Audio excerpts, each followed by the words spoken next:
میں یہ جڑی بوٹیوں سے علاج کی کتاب پڑھ رہا ہوں، اس میں ہر بیماری کا علاج ہے، میرا دمہ چند ماہ میں ٹھیک ہو جائے گا۔ اس نے لاکر سے کتاب نکال کے دکھائی۔ اور دمے کی وجہ سے کسی کو فوج سے نہیں نکالا جا سکتا؟ میں تم سے ہمدردی کر رہا تھا ایڈم، عقل سے کام لو۔ صحت کے مسئلے کی وجہ سے فوج سے نکالے گئے تو کوئی تمہیں باڈی گارڈ بھی نہیں رکھے گا۔ منگیتر شادی سے انکار کر دے گی، مگر تم شاید سمجھتے ہو کہ یہ کتابیں اور یہ وان فاتح والی آئیڈیالوجی تمہیں ترقی دلائے گی؟ بے وقوف لڑکے، کبھی سوچا کہ آج صوفیہ رحمان وزیر اعظم کیوں ہیں اور وان فاتح خود کیوں وہ ترقی حاصل نہیں کر سکا؟ اس کے کندھے کو ہلکا سا طبقہ اور ایک ترس کھاتی نظر اس پہ ڈال کے آگے بڑھ گیا۔ ایڈم بالکل چپ رہ گیا، گمسم۔ لاکر روم کا منظر وقت کی سیاہ اسکرین پہ غائب ہو گیا اور اس میں سے ایک روشن دن طلوع ہوا۔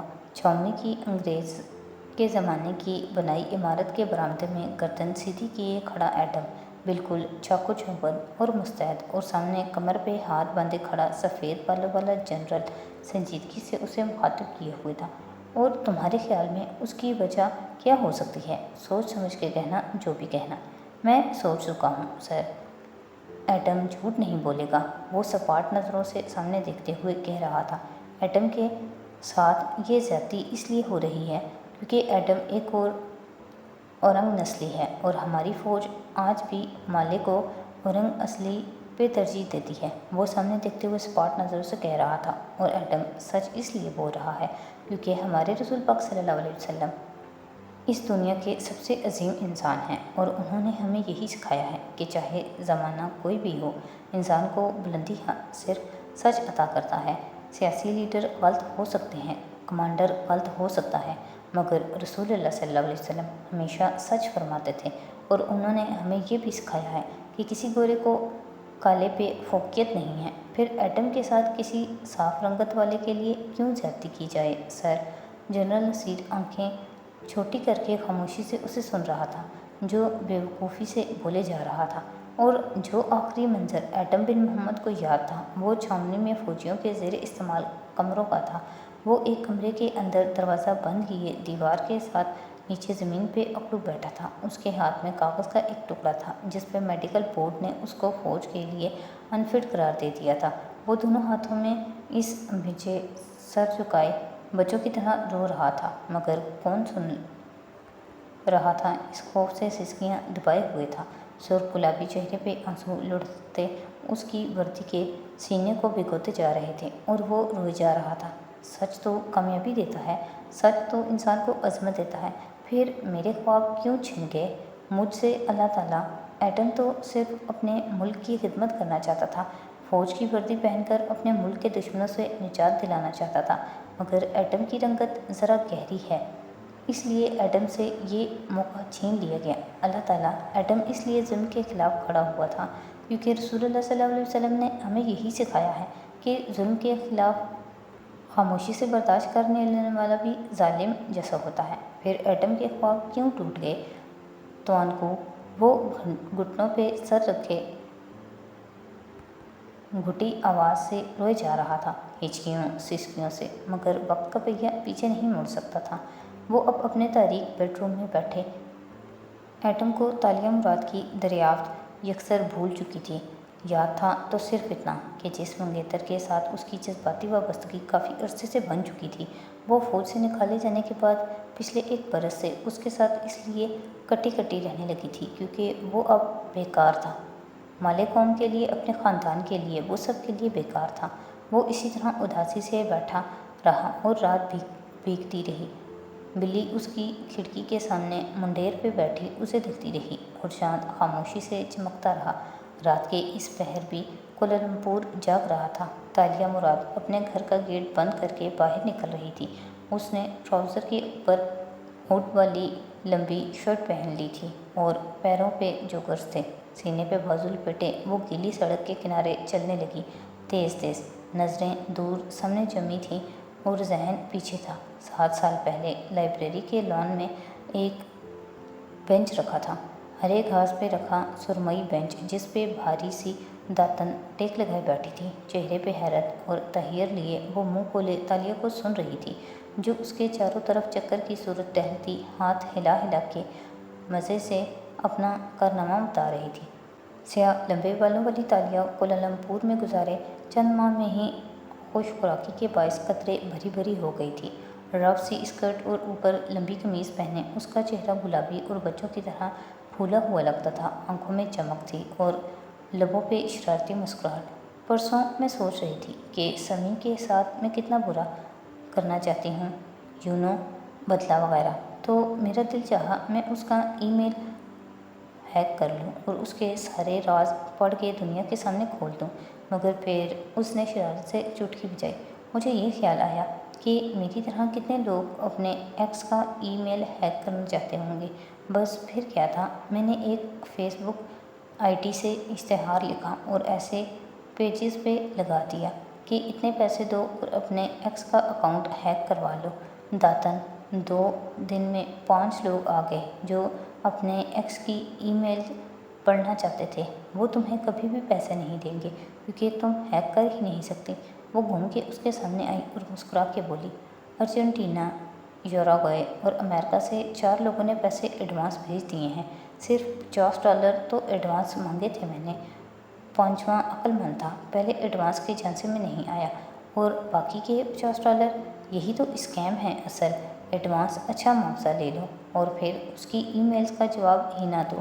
$50 سے وہ غریب نہیں ہو جائے گا، مگر ہم ضرور ایک کرائے کا مکان افورڈ کرنے کے قابل ہو جائیں گے۔ وہ کسی بھی طرح ہمیں نہیں پکڑ سکتے۔ پیسے کلیکٹ کرنے والی سروس پہ نام بھی غلط دیا ہے میں نے۔ وہ اس کے ساتھ آ بیٹھی اور جوش سے بتانے لگی۔ داتن نے گہری سانس لی۔ تالیہ، میں تمہارے ساتھ ہوں، مگر یہ یاد رکھنا کہ ایک دفعہ ہم اس راستے پر چل پڑے تو کبھی واپس نہیں آ سکیں گے۔ ابھی بھی وقت ہے، سوچ لو۔ بس کچھ عرصے کے لیے میں یہ چھوٹے چھوٹے اسکیم کرنا چاہتی ہوں، پھر چھوڑ دوں گی۔ ایک گھر گاڑی بنا لوں، اچھا کاروبار سیٹ ہو جائے، پھر مجھے اس کی ضرورت نہیں رہے گی، اور ہم کوئی ان سیاستدانوں کی طرح غریب عوام سے لوٹ مار تھوڑی کر رہے ہیں۔ اس نے ہاتھ سے سڑک کی طرف اشارہ کیا جہاں مرکزی شاہراہ پہ بل بورڈ لگا تھا جس پہ وان فاتح کی تصویر آویزاں تھی۔ سوٹ میں ملبوس وہ ہاتھ بلند کیے ہوئے تھا، مسکراتا ہوا روشن چہرہ جس کے ساتھ چند حمایتی نعرے درج تھے۔ میں صرف ان لوگوں سے چند ڈالر لوٹ رہی ہوں جو کسی دوسرے کے ساتھ برا کرنا چاہتے ہیں، یعنی ای میل ہیک کروانا۔ وہ میرے خلاف پولیس میں نہیں جا سکتے کیونکہ جرم کے ارادے میں خود پکڑے جائیں گے، اور اگر وہ اپنے پیسے کی حفاظت نہیں کر سکتے تو وہ اس پیسے کی ملکیت کے اہل ہی نہیں ہیں۔ وہ جذباتی انداز میں دلائل دے رہی تھی۔ میں تمہارے ساتھ ہوں تالیہ، لیکن یہ یاد رکھنا کہ ہم اس کام کو کبھی چھوڑ نہیں پائیں گے۔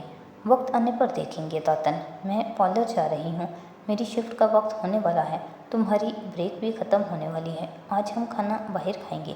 وہ مسکرا کے اٹھی، بیگ کندھے پہ لیا تو داتن پیچھے سے بولی، تمہارے ماں باپ، تمہارا خاندان، وہ تو ملے تھے نا، ملیشیا کے رہائشی، کیا تم ان کو ڈھونڈنا نہیں چاہتی؟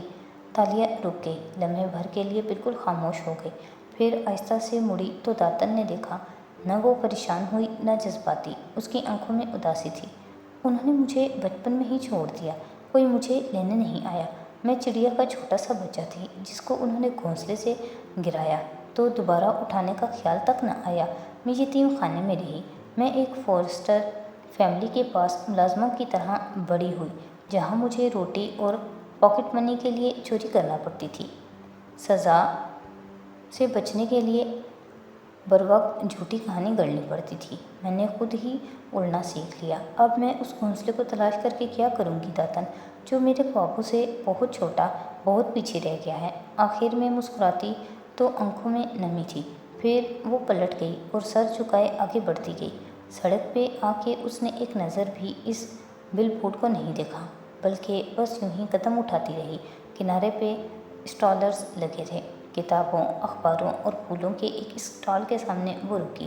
وہاں سفید پھولوں کے گول تاج بنے پڑے تھے جو قدیم زمانوں میں شہزادیاں اپنے سروں پہ پہنا کرتی تھیں۔ تالیہ کے لبوں پہ مایوسی سی مسکراہٹ بکھر گئی، اس نے ایک تاج اٹھایا اور آگے آئی۔ اسٹال کے وسط میں بڑا سا آئینہ لگا تھا۔ تالیہ نے تاج سر پہ رکھ کے آئینے میں دیکھا، وہ کسی شہزادی کی طرح لگنے لگی تھی۔ مسکراہٹ گہری ہوئی، نظریں موڑی تو سامنے اخبار سجے دکھائی دیے۔ اس نے عادتاً نوکری کے اشتہار کے لیے اخبار اٹھایا اور طے کر لی۔ سامنے ہی وان فاتح کی تصویر تھی اور اس کے ساتھ انگریزی میں چھپا اس کا انٹرویو۔ سر پہ تاج پہنے کھڑی لڑکی رک کے ان الفاظ کو پڑھنے لگی۔ وہ 2 برس قبل پہلی دفعہ ممبر پارلیمنٹ منتخب ہونے والے وان فاتح بن رامزل سے جب ہم نے پوچھا کہ وہ ملیشیا میں کس قسم کی بہتری دیکھنا چاہتے ہیں تو ان کا جواب روایتی سیاستدانوں سے ہٹ کے تھا۔ میں جس ملیشیا کا خواب دیکھتا ہوں، 41 سالہ ممبر پارلیمنٹ اور سابق امریکی اسٹیٹ اٹارنی مسکرا کے ہمیں بتانے لگے، وہاں لوگ حلال گوشت خریدنے سے زیادہ حلال کمائی کا دھیان رکھنے والے بنیں گے، کیونکہ بظاہر ہم نے بہت ترقی کی ہے، اعلیٰ تعلیم اور نوکریاں، خوبصورت سڑکیں، اونچی عمارتیں اور بے پناہ ٹورزم تو ہم نے اپنی قوم کو دے دیا ہے، مگر ہم اپنی وہ اقتدار بھولتے جا رہے ہیں جن کے بغیر کوئی مسلمان مکمل نہیں ہوتا۔ 2 چیزیں انہوں نے ہمیں انگلیوں کی وی بنا کے دکھائیں، گویا یہ ان کے نزدیک فتح کی واحد وجوہات تھیں۔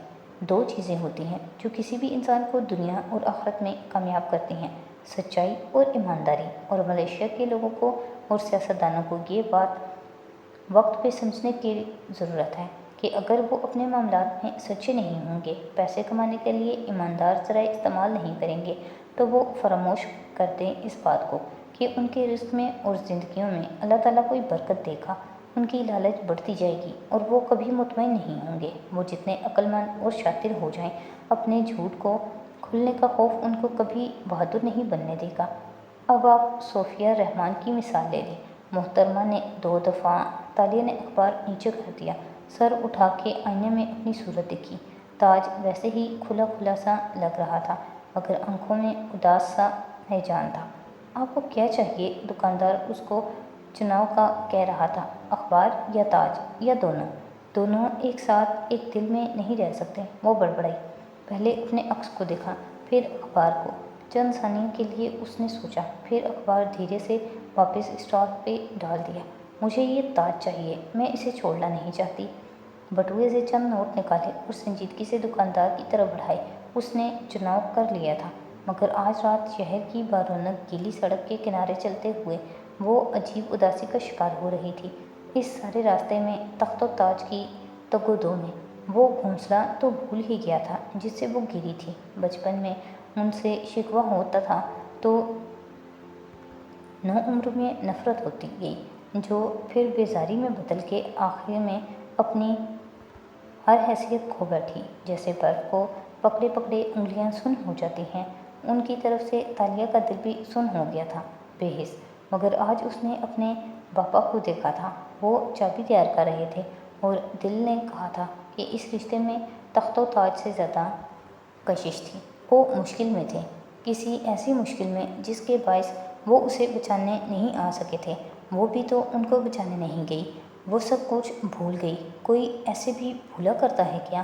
سڑک کے وسط میں پھولوں کی چوڑی سی باڑ بنی تھی جو دونوں اطراف کی سڑکوں کو کاٹ رہی تھی۔ وہ اس کے سرے پہ سخت جگہ پہ بیٹھ گئی اور چہرہ ہتھیلیوں میں گرا دیا۔ میرا بھی کوئی گھر تھا۔ بے خودی کے عالم میں خالی نظروں سے سامنے دیکھتے ہوئے وہ بڑبڑائی۔ میرا کوئی خاندان تھا، یا شاید اب بھی ہو۔ وہ چونکی۔ 17 برس ہی تو گزرے تھے، خاندان والے زندہ ہوں گے اگر اس شکل سے نکل آئے ہوں۔ تب دل کو دھڑکا لگا تھا، مگر گاؤں، وہ گاؤں والے، جانے کتنے برس انہوں نے میرا انتظار کیا ہو، اور شاید اب تک کر رہے ہوں۔ ایک دم وہ بے چینی سے اٹھی اور ادھر ادھر دیکھا۔ وہ شاہراہ کے وسط میں پھولوں کے ساتھ بیٹھی تھی، ارد گرد چاروں طرف سڑکیں جاتی دکھائی دیتی تھیں۔ وہ ایڑیوں پہ پوری گھوم گئی۔ کون سا راستہ اس کا تھا، کچھ معلوم نہ تھا۔ مجھے اپنے خوابوں کو سمجھنا ہے، مجھے اس سکے کو ڈھونڈنا ہے، مجھے چابی کو مکمل کرنا ہے۔ ٹریفک کے رش اور شور میں وہ زور سے خود سے بولی تھی، مجھے اس چابی کے ذریعے تاشا کا خزانہ ڈھونڈنا ہے اور پھر اس خزانے سے اپنے گاؤں اور اپنے خاندان والوں کی مدد کرنی ہے۔ وان فاتح کہتا ہے کہ میری کامیابیاں کیا ہیں۔ میں اسے بتانا چاہتی ہوں کہ میں چور اور جھوٹی سہی، میں بہت بری سہی، مگر اچھے لوگوں کے ساتھ برے ہوتے نہیں دیکھ سکتی۔ مجھے اپنے گاؤں کو ڈھونڈنا ہے، مجھے اپنے خوابوں کا تعاقب کرنا ہے۔ بالآخر اسے منزل نظر آنے لگی تھی، ایک مقصد،